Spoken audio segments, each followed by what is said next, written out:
तो आज की इस वीडियो में हम डिस्कस करने वाले हैं कक्षा 12वीं इतिहास के अध्याय 13 जिसका नाम है महात्मा गांधी और राष्ट्रीय आंदोलन।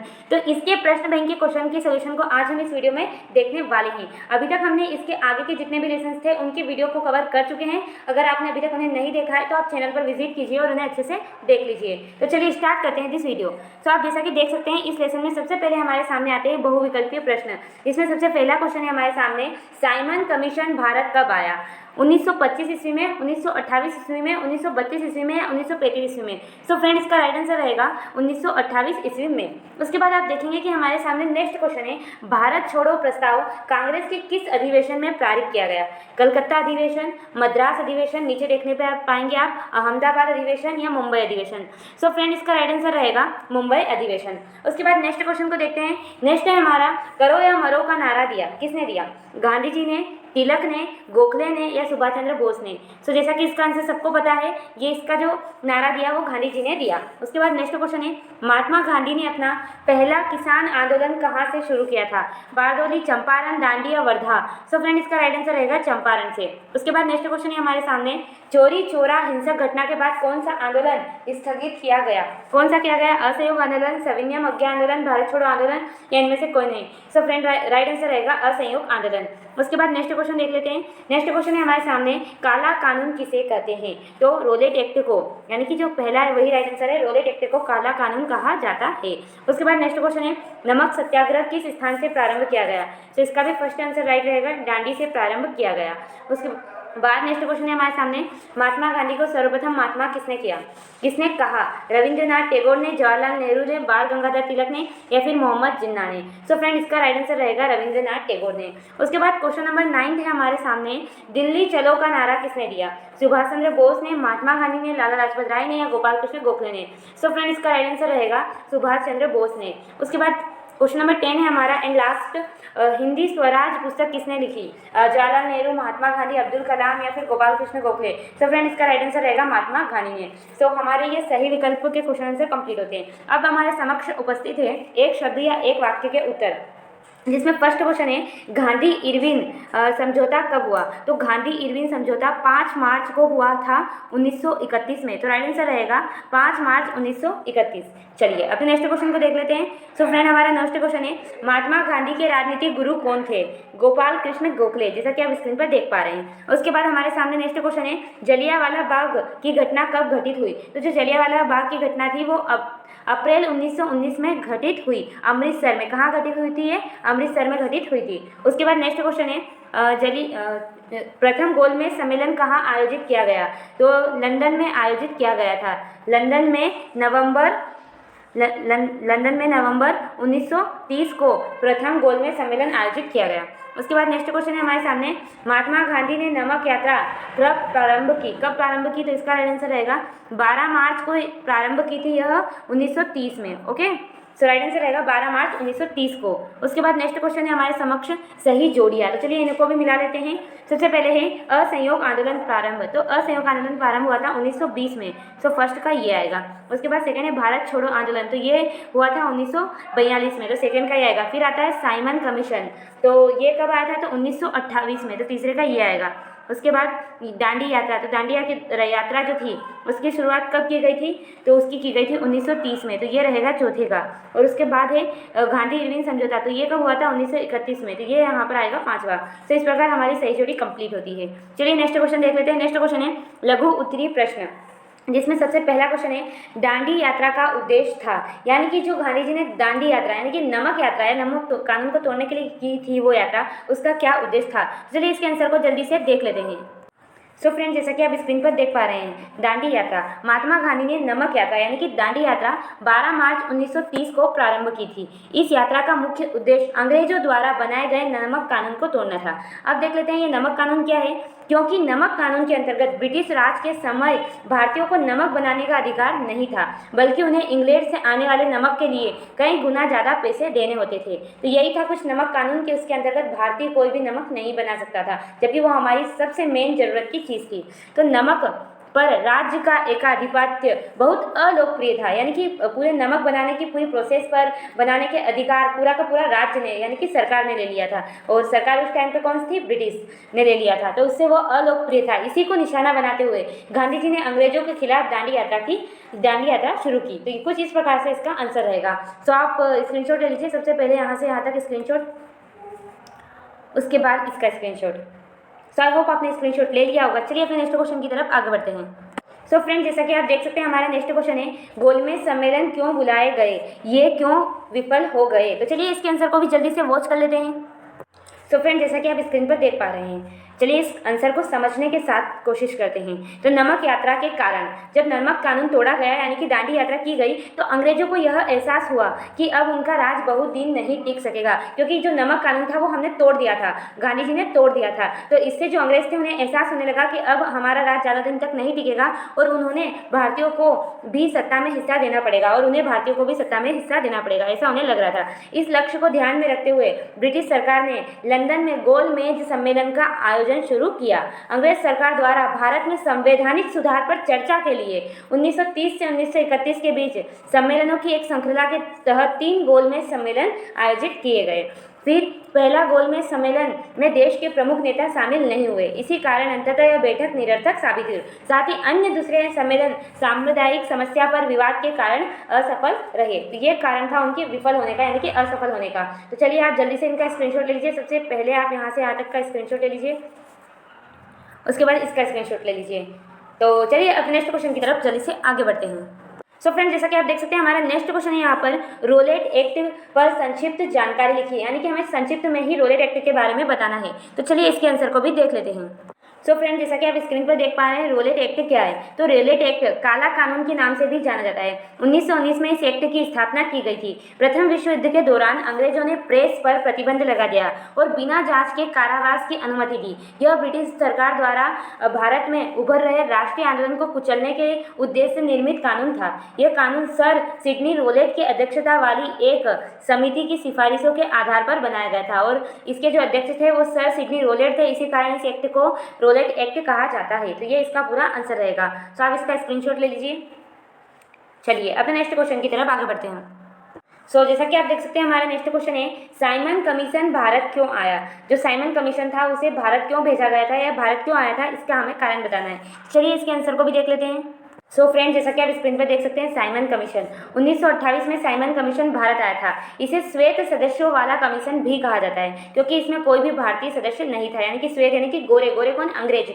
तो अंग्रेजों का ही यह पूरा का पूरा जो कमीशन था, इसमें जो भी सदस्य थे वो अंग्रेज ही थे, इसमें कोई भी भारतीय सदस्य नहीं था। उसके बाद साइमन कमीशन इंग्लैंड से भेजा गया था। यह भारत में उपनिवेश की स्थितियों की जाँच पड़ताल के लिए आया था। इस कमीशन के अध्यक्ष जॉन कमीशंस यानी कि यहाँ पर आएगा जॉन साइमन थे। इस कमीशन को भारत में घोर विरोध किया गया, क्योंकि इसमें कोई भी भारतीय शामिल नहीं था।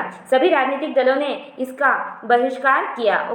बहिष्कार करने का निर्णय लिया, और सारे देश में साइमन वापस जाओ के नारे लगाए गए। यानी कि अगर मैं अपनी लैंग्वेज में आपको एक्सप्लेन करूँ तो 1928 में साइमन कमीशन आया था, जो कि अंग्रेजों का एक ग्रुप था, और उसे इंग्लैंड से भेजा गया था ब्रिटिश संसद द्वारा कि भारत में जो वहाँ की स्थिति है उसकी जांच करने के लिए।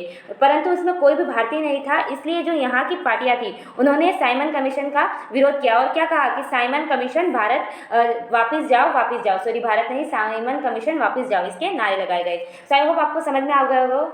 चलिए अपने नेक्स्ट क्वेश्चन की तरफ आगे बढ़ते हैं।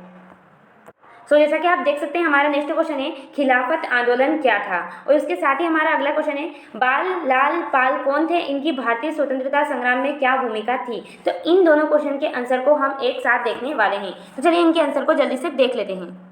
सो फ्रेंड्स, जैसा कि आप स्क्रीन पर देख सकते हैं, सबसे पहले बात करेंगे हम खिलाफत आंदोलन की। तो खिलाफत आंदोलन 1919 तथा 1920 में मोहम्मद अली और शौकत अली के नेतृत्व में भारतीय मुसलमानों का एक आंदोलन था।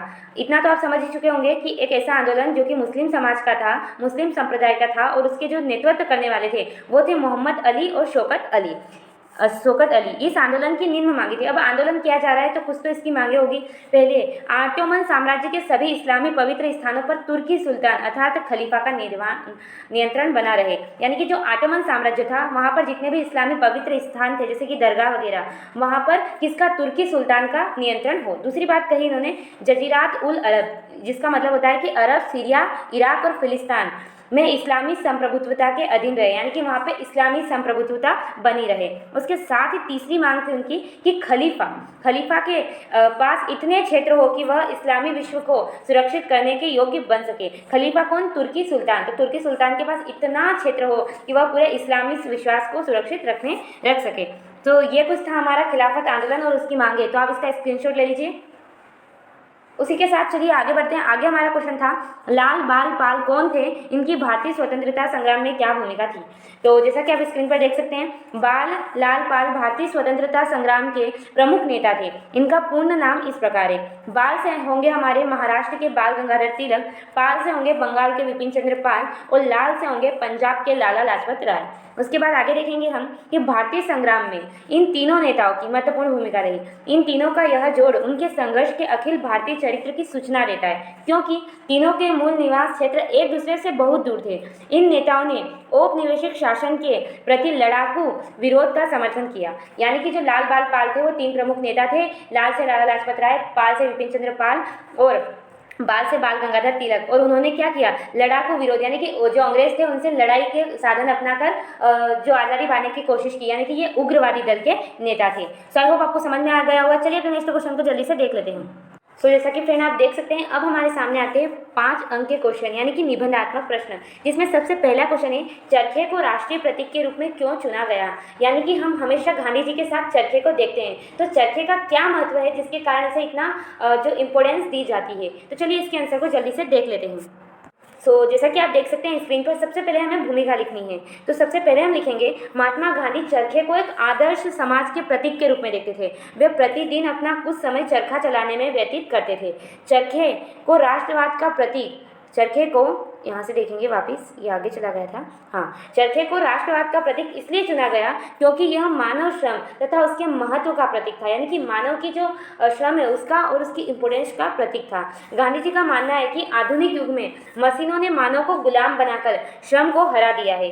इसने गरीबों का रोजगार छीन लिया है। गांधी जी के अनुसार मशीनों के प्रयोग से धन का कुछ हाथों में ही केंद्रीकरण हो जाता है और इसे रोकने के लिए मानव श्रम आवश्यक है। ऐसी स्थिति में चरखा राष्ट्र को नया जीवन प्रदान करेगा। यह मानव श्रम के लिए गौरव को फिर से जीवित करेगा और जनता को स्वावलंबी बनाएगा तथा गरीबों को पूरक आमदनी प्रदान करेगा। अतः चरखा उन्हें बेरोजगारी और गरीबी से छुटकारा दिलाने में मदद करेगा। वास्तव में चरखे के साथ गांधी जी भारतीय राष्ट्रवाद की सर्वाधिक स्थायी पहचान बन गए थे। वे अन्य राष्ट्रवादियों को भी चरखा चलाने के लिए प्रोत्साहित करते थे। चरखा जन सामान्य से संबंधित था और आर्थिक प्रगति का प्रतीक था, इसीलिए इसे राष्ट्रवाद के प्रतीक के रूप में चुना गया। तो ये इसका आंसर रहेगा।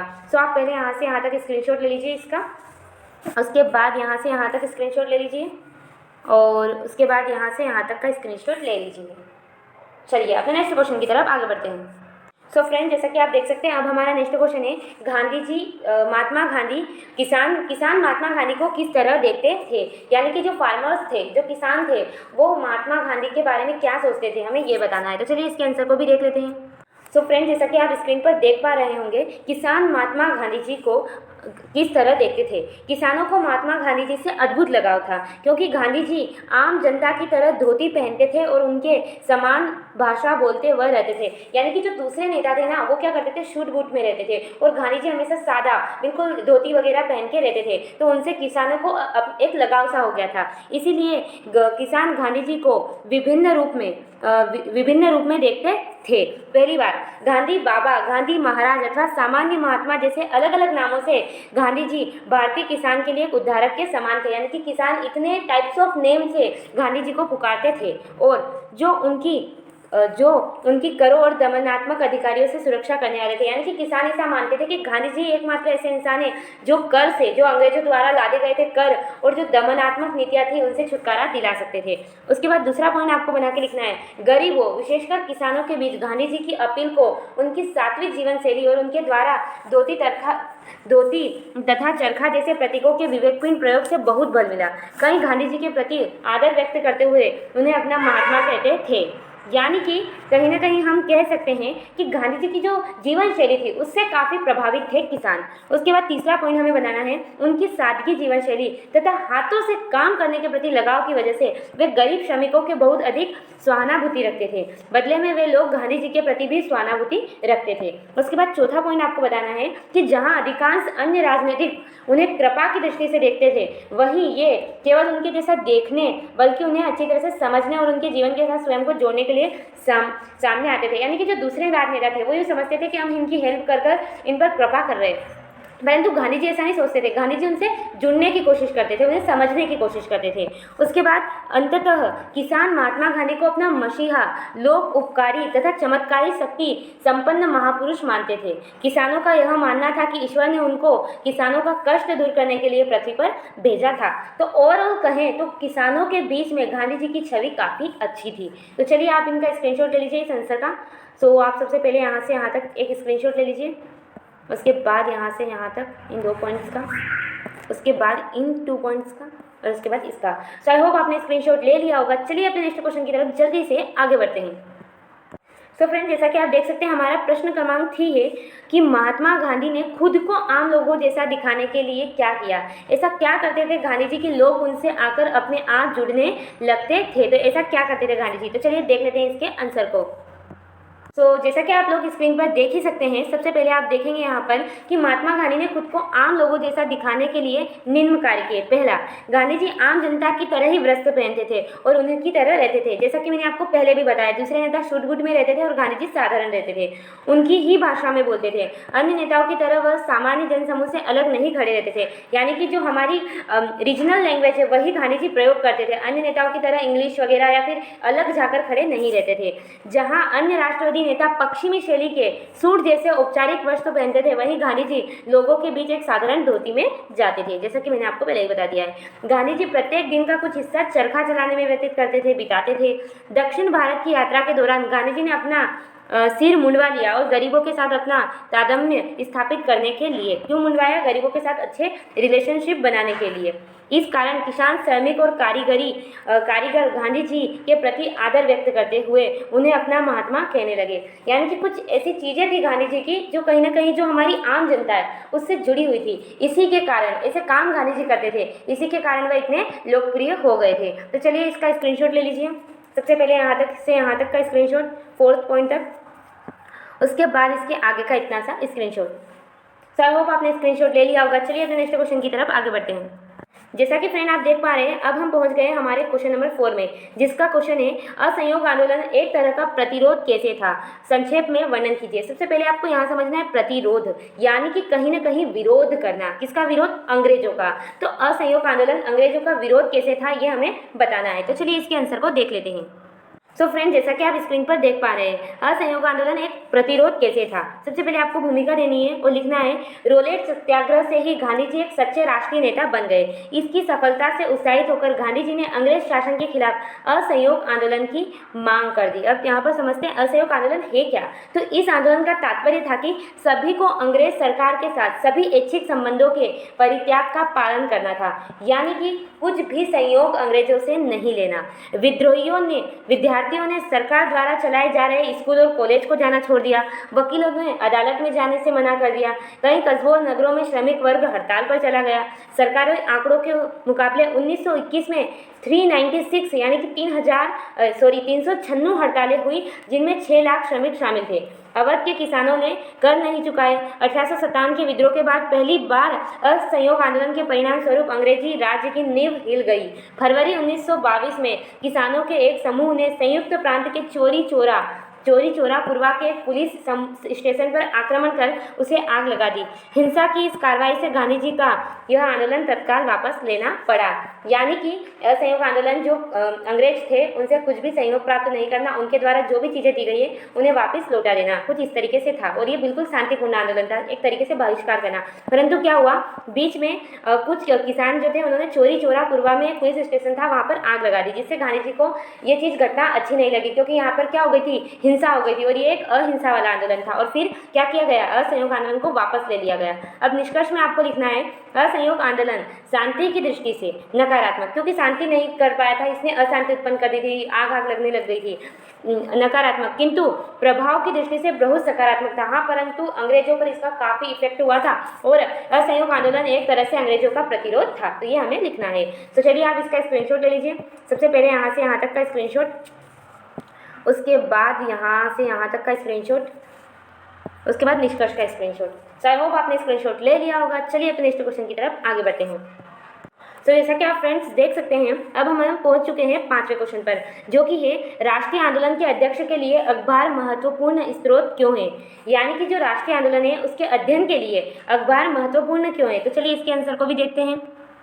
सो फ्रेंड्स, जैसा कि आप देख सकते हैं, अंग्रेजी तथा विभिन्न भारतीय भाषाओं में छपने वाले समाचार पत्रों से भी भारतीय राष्ट्रीय आंदोलन की महत्वपूर्ण जानकारी प्राप्त होती है। विभिन्न समाचार पत्र महात्मा गांधी की गतिविधियों पर पैनी नजर रखते थे। इन समाचार पत्रों में महात्मा गांधी की गतिविधियां और उनसे संबंधित समाचारों को प्रकाशित किया गया था। एक तो हमें महात्मा गांधी और उनसे जुड़े जो भी आंदोलन थे उनके बारे में जानकारी मिल रही थी। इन समाचारों से यह भी जानकारी मिलती थी कि जनसाधारण की महात्मा गांधी के विषय में क्या धारणा थी, लेकिन अखबारी ब्यूरो को पूर्वाग्रह से मुक्त नहीं माना जाना चाहिए। ये भी हमें पता चल रहा था कि महात्मा गांधी के बारे में जो हमारी लोकल पब्लिक है वो क्या सोच रही है। उसके बाद ये अखबारी ऐसे लोग थे जिनकी अपनी राजनीतिक सोच व विश्व के प्रति उनका अपना नजरिया था। उनके विचारों के आधार पर ही यह निश्चित नहीं होता कि क्या प्रकाशित होने वाले समाचार पत्रों के विवरण में क्या होगा, किन घटनाओं की रिपोर्ट किस प्रकार की जानी है। इसलिए लंदन को प्रकाशित होने वाले समाचार पत्रों के विवरण भारत के राष्ट्रवादी समाचार पत्र में छापने विवरणों के समान नहीं थे। यानी कि यहाँ पर यह बात कही गई है कि हम सिर्फ इन समाचार पत्रों पर ही विश्वास नहीं कर सकते, क्योंकि उनकी भी अपनी एक राजनीतिक सोच है और उनका भी विश्व के प्रति अपना एक नजरिया है। और दूसरी बात यहाँ कही गई कि जो चीज़ें लंदन में छप रही थी, जरूरी नहीं है कि भारतीय राष्ट्रवादी में वहाँ की सिमिलर चीज़ें छपे। वहाँ की अलग सोचे, वहाँ का अलग नजरिया है, तो वहाँ की कुछ अलग चीज़ें छप रही थी, यहाँ पे कुछ अलग चीज़ें छप रही थी। उसके बाद एंड में आपको लिख देना है, इन समाचार पत्रों के अध्ययन से किसी निष्कर्ष पर पहुँचने से पूर्व हमें यह ध्यान अवश्य रखना चाहिए कि इन समाचार पत्रों में वर्णित घटनाक्रम शब्दशः सत्य नहीं माना जा सकता। यानी कि हम अखबारों को ही सत्य नहीं मान सकते, ये हमें ध्यान रखना है। तो चलिए आप इसका स्क्रीनशॉट ले लीजिए। सबसे पहले आपको यहाँ से यहाँ तक स्क्रीनशॉट ले लेना है, उसके बाद इन 2 पॉइंट्स का स्क्रीनशॉट ले लेना है और एंड में इसका स्क्रीनशॉट ले लेना है। ये जो क्वेश्चन था इसके आंसर से मैं पूरी तरह संतुष्ट नहीं हूँ, परंतु एनसीईआरटी में यही कंटेंट दिया गया है, इसलिए मैंने आपको एनसीईआरटी का कंटेंट लिखाया है, क्योंकि जो एग्जामिनर होता है वो एनसीईआरटी के कंटेंट पर ही बिलीव करता है, इसलिए मैंने ये वाला कंटेंट आपको लिखवाया है। चलिए अब अपने नेक्स्ट क्वेश्चन की तरफ आगे बढ़ते हैं। सो फ्रेंड, जैसा कि आप देख सकते हैं, अब हमारा नेक्स्ट एंड लास्ट क्वेश्चन है, नमक कानून स्वतंत्रता संघर्ष का महत्वपूर्ण मुद्दा क्यों बन गया, समझाइए। तो हमें नमक कानून के बारे में अच्छे से एक्सप्लेनेशंस करना है। तो चलिए इसके आंसर को भी देख लेते हैं। सो फ्रेंड, जैसा कि आप स्क्रीन पर देख सकते हैं, नमक कानून स्वतंत्रता संघर्ष का महत्वपूर्ण मुद्दा। भूमिका में आपको लिखना है, नमक एवं बहुमूल्य राष्ट्रीय संपदा थी। नमक एक बहुमूल्य राष्ट्रीय संपदा थी जिस पर औपनिवेशिक सरकार ने अपना एकाधिकार इस प्रकार से स्थापित कर लिया था। नमक एकाधिकार एक तरह से चौतरफा अभिशाप था। यह लोगों के मुंह से नमक छीन रहा था, यानी कि नमक पर पूरा का पूरा ब्रिटिश सरकार ने अधिपत्य कर लिया था। निम्न कारणों के कारण यह एक महत्वपूर्ण मुद्दा बन गया। नमक कानून ब्रिटिश भारत के सर्वाधिक घृणित कानूनों में से एक था। इसके अनुसार नमक के उत्पादन और विक्रय पर राज्य का एकाधिकार स्थापित हो गया, यानी कि कोई भी लोकल जो जनता है वो नमक का उत्पादन नहीं कर सकती थी और नहीं उसे सेल कर सकती थी। ये जो सारा का सारा आधिपत्य था ये राज्य यानी कि ब्रिटिश सरकार के पास था। जन सामान्य नमक कानून को घृणा की दृष्टि से देखते थे। प्रत्येक घर में नमक भोजन का एक अपरिहार्य अंग था, किंतु भारतीयों द्वारा घरेलू प्रयोग के लिए भी स्वयं नमक बनाने के लिए रोका गया और इस तरह उन्हें दुकानों से ऊंचे दाम पर नमक खरीदने के लिए बाध्य किया गया। नमक पर राज्य का एकाधिकार अत्यधिक अलोकप्रिय था। जन सामान्य में इस कानून के प्रति असंतोष व्याप्त था। नमक उत्पादन पर सरकार के एकाधिकारों ने लोगों को एक महत्वपूर्ण किंतु सरलतापूर्वक उपलब्ध ग्राम उद्योग से वंचित कर दिया था।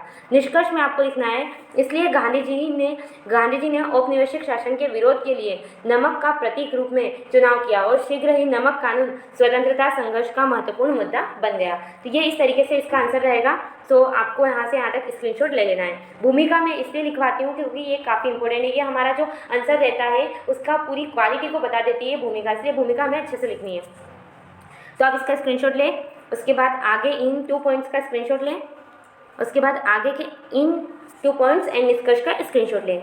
सो आई होप आपने स्क्रीनशॉट ले लिया होगा। इस प्रकार हमारा जो ये चैप्टर 13 था महात्मा गांधी और राष्ट्रीय आंदोलन, ये कंप्लीट होता है। अगर इस वीडियो से आपकी कोई भी हेल्प हुई तो प्लीज़ वीडियो को लाइक कर देना, शेयर कर देना and subscribe this channel. Thanks for watching this video. धन्यवाद।